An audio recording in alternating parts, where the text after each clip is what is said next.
On the face of it, this is one of the most boring MacBook updates we've had in a while, but on the other hand, there's so much I need to talk to you about. Let's just start with the headline upgrades. This is the new 14-inch MacBook Pro. It's one of the 3 new devices to come with the M5 chip. We have the iPad Pro, the Apple Vision Pro, and the MacBook Pro. Just the base 14-inch MacBook Pro. There is no M5 Pro, no M5 Max chip yet. The 16-inch is still using the old chips, although the higher SKU versions. And on the outside, you wouldn't know this is the new one. It's visually identical. In fact, the only way you'd really know is if you run some benchmarks, which I have, and I'll show you the numbers in a second, and if you open the About page, and you can see it says M5 there. So this late 2025 MacBook Pro 14 is very much a spec bump hardware refresh. And the headline upgrades are the M5 chip. We have faster memory bandwidth. They've doubled the speed of the storage. We've gone from PCIe 3 to PCIe 4. And for the first time, there is a 4TB storage option on the base MacBook Pro. So yeah, it has a new chip and it's a little bit faster. Thank you very much for watching, guys, and I'll see you next time right here on the Tech Chap.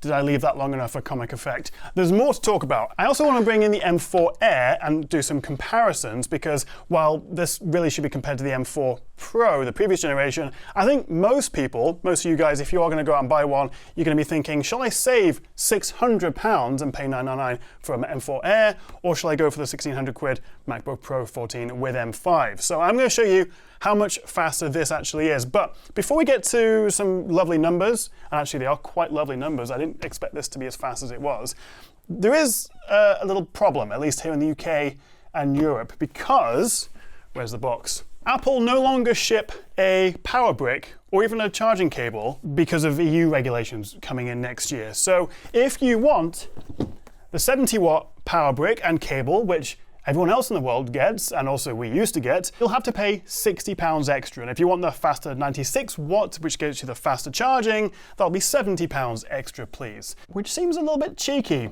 Even if EU regulations do require Apple to remove it from the case, the box, bundled, they could at least make it a free add-on. Like you could put this in your basket online and say, oh, do you want the power cable with it extra because everyone else gets it for free, and ship it as a separate product. You'd think there'd be some way around that. A little bit frustrating we have to pay for this now, but again, only in the UK and Europe. Anyway, let's bring in the MacBook Air again here, because I want to show you just how much faster this new M5 is. Really, there isn't much difference at all between the M4 Air and the M4 MacBook Pro, the one that this is replacing, except for having a fan and sort of giving you better sustained performance. So if you're playing games or doing long video edits, that will help. But essentially, it was the same chip in the Air and the base Pro. So now we have the M5.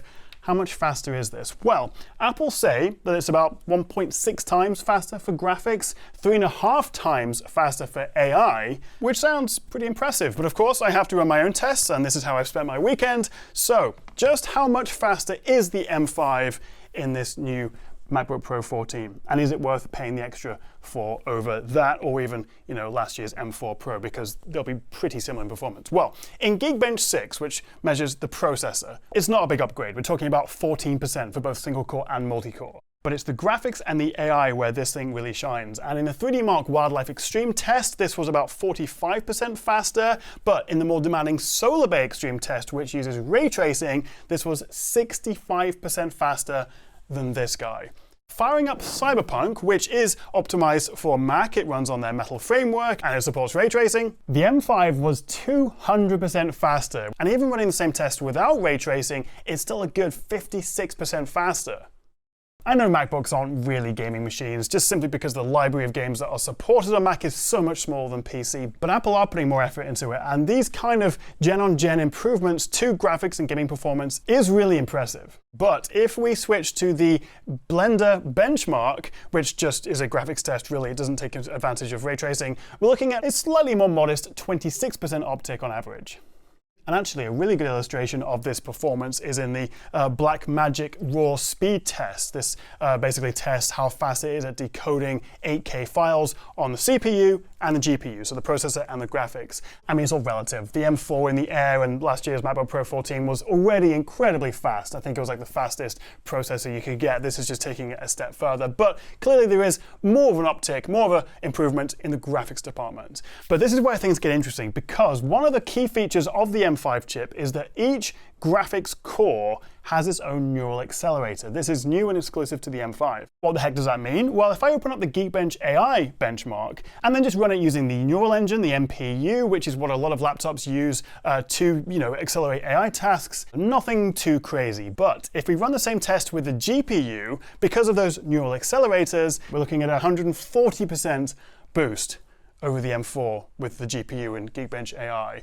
And crucially, that does translate to real-world local AI performance. So if I fire up Draw Things, which is a very cool little local AI image generation tool, you can download all sorts of different LLMs. The M5 MacBook Pro took 4 minutes and 15 seconds to generate the image versus 22 minutes, 48 seconds on the MacBook Air. One more test. This is Topaz Video, which can enhance and upscale your video. It doesn't use the NPU, it uses the graphics, but because we have those neural accelerators on the GPU of the M5, this should be faster. Let's find out together. I've not tested it. So this is a 30-second iPhone clip. I'm just going to do the general enhancement just to get a sense of the relative performance. So they are both now upscaling. Look at that, 1.2 frames per second, 25 minutes. 2.3 frames per second, 12 minutes. Basically is twice as fast.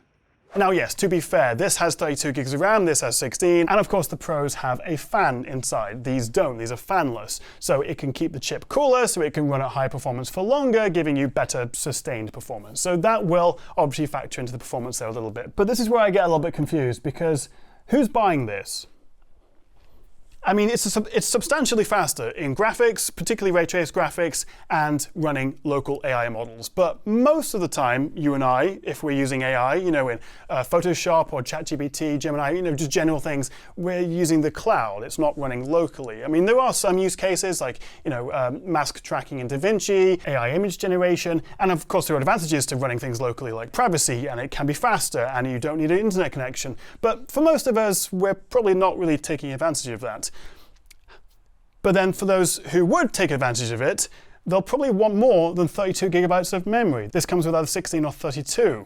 And also for people who would take advantage of this performance, they'd probably be best off with a M5 Pro or M5 Max chip, which will undoubtedly be coming in the next few months, probably in early 2026. I mean, to be fair, there's no downside to this extra performance. If you don't utilize it, then it doesn't really matter. It just makes it more future-proof. And that's probably more relevant with these guys than most laptops because these have such long shelf lives. A lot of people are still rocking M1 MacBook Airs and Pros because it just hasn't been a really convincing reason to upgrade yet. So the question is, if you are looking for a new MacBook and you don't want to wait to see what happens next year with the Pro and Max chips, should you go for a M4 MacBook Air or a M5 MacBook Pro 14? Well, I could make an entire video on this. I probably will, but highlights, headlines. This obviously is thinner and lighter. It's also 13 inches rather than 14.2, so slightly bigger screen. The screen on this is also much nicer. This is a 120Hz ProMotion 1600 nits proper HDR mini LED display. This is a 60Hz 500 nit LCD. We also get much better speakers, we get more ports, including the HDMI 2.1 and full-size SD card reader. It is quite a bit heavier, but we also do get that fan inside. Better performance with the M5, double the base storage, which itself is also twice as fast as the previous model. You have the option for the nano texture screen, which I have here, and if I just do a little demonstration, you can see what that does. If you're using this in a bright office, out and about, nano texture, it does cost more. For me, I highly recommend the nano texture. £1,000, £1,600. It's quite a big difference between them. It's an odd one. I think for most people it's worth waiting for the M5 Pro. And this is just such a great deal. $999 for 16 gigs of RAM, 256 storage, although I'd probably bump up to 512. It's a lovely laptop and it's a good deal thinner and lighter. Unless you're developing ray traced games or running local AI models, which I suspect most of us probably aren't, you're not really going to be seeing many benefits of the M5. And one thing we don't have with this, unlike, where's it gone? Over here, I'm using it for my script or my notes. We don't have Wi-Fi 7 and we don't have Bluetooth 6, both of which we have on the new iPad Pro. It's using the new C1X modem and N1 if you get the 5G version of this. For some reason, the shiny new M5 MacBook Pro still has the same connectivity as the previous gen. It is not the end of the world. And some people think it's because they didn't want to redesign the antennas because there's a more significant update to the MacBook coming 2026. And this whole situation is still a bit annoying. So bottom line, the new MacBook Pro 14 has got a bit faster. well, quite a lot faster, although only in some use cases. But still, whatever issues we may have with this, find me a better all-round laptop with, better performance, better battery life, and crucially the same performance on battery as plugged in compared to any Windows laptop, with the screen, FaceTime camera, ports, design, keyboard, trackpad. Apple is still absolutely killing it with their MacBooks, but I think for most of us, a good old M4 Air is probably still the better choice. Any questions? Drop a comment below. Thank you so much for watching, guys, and I'll see you next time right here on the Tech Chap.